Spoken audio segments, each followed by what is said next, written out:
Salam əziz izləyicilər, bugün sizə növbəti test sualımızın izahını verməyə çalışacağım. Keçək sualımıza. Sualımızın şərti belədir. Cədvələ əsasən dəniz limanları ilə bağlı uyğunluğu müəyyən edin. Birinci sıramızda Şanxay, ikinci sıramızda Riçards Bay, üçüncü sırada isə Xarkı görürük. Şanxay Çin ərazisində, Riçards Bay Cənubi Afrika Respublikasında, Xark isə İran ərazisində yerləşir. Şanxay aid xüsusiyyətlərdə A. Sahilində yerləşdiyi dənizdə orta duzlu İran körfəzdəkindən azdır. Şanxay yerləşir Şərqi Çin dənizinin sahilində, orada da orta duzlu İran körfəzdəkindən azdır. Bəli, bu fikir doğrudur. Keçdik B-yə. Yerləşdiyi ölkə BRICS qruplaşması və ASEAN təşkilatının üzvüdür. Bu fikir yanlışdır. Nə üçün? Çin BRICS qruplaşması üzvü olsa da, amma ASEAN təşkilatının üzvü deyil. Çünki ASEAN təşkilatı Cənub-Şərqi Asiya ölkələri birliyidir. Çin isə Şərqi Asiya ölkəsidir. Keçdik C-yə. Aid olduğu ölkə ərazisində həm Kinmeri, həm Kaledon Heçin, həm də Alp qırşığına aid dağlar rastlayanır. Bu hissə də doğrudur.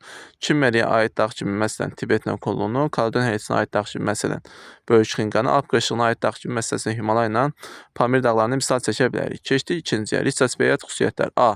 Demoqrafik keçidin 4-cü mərhələsində olan ölkə ərazisində yerləşir. Cənubi Afrika Respublikasında təbii artım yüksəkdir. Təbii artım yüksəkdirsə, demoqrafik keçidin 4-cü mərhələsində ola bilməz. Deməli, bu fikir yanlışdır. Keçdik B-yə. Yerləşdiyi ölkə iki işıqlanma quşağı və iki yarımkürədə yerləşir. Cənubi Afrika Respublikası cənub tropik xətti ilə kəsildiyi üçün iki işıqlanma quşağında yerləşir. Bu hissə doğrudur. İki yarımkürədə yerləşir fikrindən isə analiz etdikdə nə ekvator xətti, nə 180 dərəcəli meridian, nə də Greenwich meridianla kəsilmir deyə. Deməli, iki yarımkürədə yerləşir fikri də doğrudur. Deməli, B doğru sayılacaq. Keçdik C-yə. Aid olduğu ölkə subtropik və tropik iqlim quşağında yerləşir. Cənubi Afrika Respublikası tropik və subtropik iqlim quşaqlarında yerləşir. Bu fikir də doğrudur. Keçdik üçüncüyə.